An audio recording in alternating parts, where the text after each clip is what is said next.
one senior executive who decides to start living this principle of having only the right people in the right seat and making that the primary principle of their business.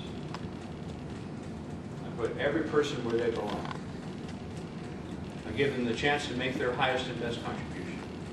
If they're not making their highest and best contribution, I honor them by holding up to them who they really are and call their attention to what they said they wanted to be and do, and keep them on the track of growth and personal development in a right seat. And when they outgrow that seat, they don't learn that anymore, then I put them in their next right seat. Not the Peter principle, the next seat that truly challenges them, that truly connects with them. So you're going to learn here today and tomorrow really two fundamental things. We're going to learn this new understanding of who we are as people. This unique mix of 4 core value energies: power, love, wisdom, and knowledge. Each of us is a unique mix of this. And Dan is going to help you understand all of that terminology and all of that language, and understand in the process the human operating system that this has taught us is real in all of us. That is a universal process that we go through. And in that, we're going to learn how to give people instantaneous ability to shift out of any dysfunctional area and into a functional core value energy and remain in contributing mode. How to be an adult every day, all day long, instead of most of the time when it's good weather. And that is the most essential, because we need the millions of people who are workers to know that there is a place that they belong, and we want them searching for that. In the company where they are first, and if they can't find it there, then get out and go. Find your right place. And the second place where it's important is we need the business owners and managers and professionals to understand that you can do everything by the books that have been written for the last 100 years. You can do the multiple interviews. You can do the cross-checking and getting referrals. You can have multiple committees interview the person and bring them back several times, and you can test them for personality, and you can test them for skills. And when you put them in that seat, you still get less than 33% human capital effectiveness. You make at least 70% mistakes. At Airborne, they had 350 salespeople. They had 50 of those people that did 97% of all the sales of the company. They had 7 that did more than half of that. They had a turnover of greater than 50%, and they hired a wonderful lady out of a very high growth company called Starbucks, who came in and instilled and installed a new understanding of how to put people in the right seat. And it was a methodology of spending more time designing the job. It was a methodology of having more skills training and skills testing. It was a methodology that said we don't talk to anybody seriously until they've been through a phone conversation with a person who asks these following 10 questions, and that person has to score this high. So it's a regimented, appears to be more objective process. Until they're meeting in front of groups of 5 or 6 managers, 1 time, 2 times, and then 3 times before we hire them. Meeting with the HR people at different levels and until they get hired. $129 million a year increased cost of employment selection for the sales position only. And 2 years later, they still had a 45% turnover. They still had less than 50% of the people producing 90% of all the sales of the company. And we showed them categorically that we would not have hired 95% of all the people they had hired during that time. And they had 3 assessments running. That's the power that we have. And I didn't know we had it when I first created CBI. I thought it would be a slightly better interviewer. But the CBI has held up under the scrutiny of PhDs and other testing people, and under our repeat testing, 94% repeat score reliability. Nothing has ever even approached that. Some of the, I won't name them because I'm going to be a little disparaging here, but some of the leading gold standards from the last century are now publishing increased repeat score reliability, which has never been part of the literature. It's always been about accuracy and self-attesting, this is who I am. And even with that, they got 72% repeat score reliability from their people in the first 90 days. So what is their solution? We keep people and train them longer. And then we give them another test 6 weeks later instead of 90 days later. And we go from 72% to 78%. Isn't that wonderful? And after a year, you still get less than the 70% repeat score reliability. We get the 94% year over year, decade over decade. We have really come across something that is essential. Why is it essential? Back to our presence here, the two things we're trying to do. Understand the human energy that each person is. The real nature of my innate being is my seat of consciousness. What composes that? What makes me different than you? What makes it so that something you hear from someone else goes through a different filter, and no matter how I get that person to restate it to you, you can only hear that one filter, and I hear something completely different from that same person.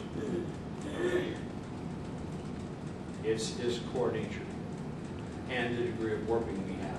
We'll get into that. But this core nature. Now, we had to, I thought when I had this highly reliable instrument that I had a solution. And it did. It did make me better. I got better. But as long as I was in the company getting better, it seemed to work pretty well. Then I'd leave, and then I'd watch the slow deterioration of these companies back to where they were before. So we had to develop a hiring system. And the hiring system couldn't be just a replication of what was going on. In fact, it had to be an elimination of almost everything that was being done. This is one of our challenges, people. This is why we need you. And we can't directly say to the world, and I don't want you saying to the world that we're going to obsolete all the hiring processes. We just can't let that be known. But the fact is that everything that is done today is producing the bad result. And as Dr. David Mashburn says, the art, not the science, the art of hiring people in American society has become the art of taking 4 or 5 or 7 or 10 disparate kinds of things that we do. Interviewing, testing, communication, all kinds of things. And the art of human assessment has been take this assessment, combine it with this assessment, combine it with that assessment, kind of merge those two together, and it gives you this clarity. But when you take 3 different assessments that kind of mingle around together and you don't understand how to directly use that to change a person's life, you don't get more clarity. You get what he called a less tasteful stew. You get a whole bunch of ingredients that creates a stew that nobody wants to eat. You have to start with real truth. You have to start with a foundational place. And when you do, you don't want a bunch more stuff. So we had now the CBI. By the way, every time I've gone against the CBI and made a decision against it, I've paid a price for it beyond belief. I don't do it anymore. Our clients will keep doing it for you. You'll be just as frustrated as we are. They'll try to talk you out of it. They'll try to get you to help them rationalize why it's okay if this person because this and that, we can get them to do this, and they're going to work you to try to, to get back to my perception is what I've got to believe in. Our perception is what's screwed up. It's not that our perception is bad, it's that what we're looking at isn't clear. We don't have any way of seeing the truth about what comes to us from another human being. They don't know the truth about themselves, they don't know how to represent it right, and they want something. A job. So we sell each other into a situation where we don't belong. Who was it over here? Right? I'm sorry. The place where you sold yourself into, and Right. it was a terrible, terrible spot for you to be. Day one. But when you took it on, pretty exciting. Yeah. Yes, good opportunity. So we had to come up with the Taylor protocols. The Taylor protocols are the way you use the CBI. First, to get a person acquainted with who they really are and take them to a new level of adulthood, to full self-actualization. I'm going to talk to you about this really deeply this afternoon. If you understand the premise of the CBI, I'm going to talk to you about this part of it. So we have to take a person to a higher level of consciousness and awareness of self. And then we know their real human energy. Now we know the percentage. If you look at all the scores around here, you can see that there's different energy in the room.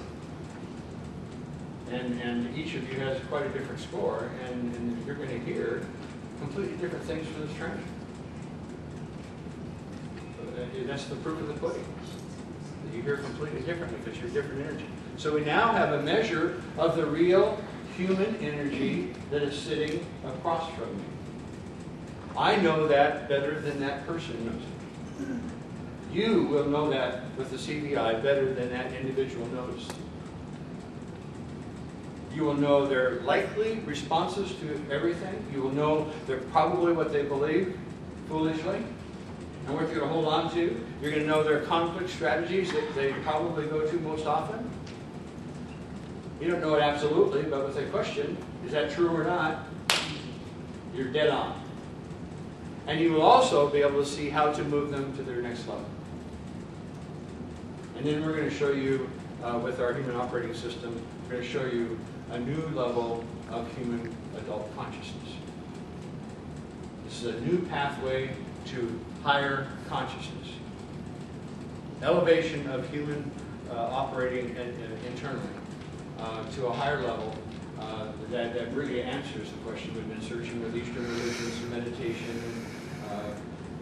What's the good drug back in the 60s that they said, kind of showed everybody the truth about themselves. Drugs, all those things, they haven't worked. The CBI is a real strong solution for helping a person know who they are, and it is a unique blend of 4 discrete human energies. And you can only be one at a time. Dan's going to help you with that. Now, if we know that, how do we decide where to put that energy? You have to change the hiring process right down to the job description itself. On Saturday, we're going to teach you that. Teach you how we do this. Not so you can do it, so you believe that we do it, so you see the art, so you can say, we need to bring people in here, we know who to bring us in. And a big part of our work is attracting such strong people who know good people and good businesses who can make that judgment and introduce us, and then we want to share the bounty with people, both the bounty of experience and the bounty of financial wealth. So, the Taylor Protocols has learned to do a top performer profile. It starts with the job description. The job description causes us to be able to see and causes the clients to be highly aware of the human energy I need in this job. When I hire a person in this seat, this is the kind of human energy I need because this is the work that needs to be done. And then we have the Taylor Protocols, algorithms that come from my background of medical cardiology years ago.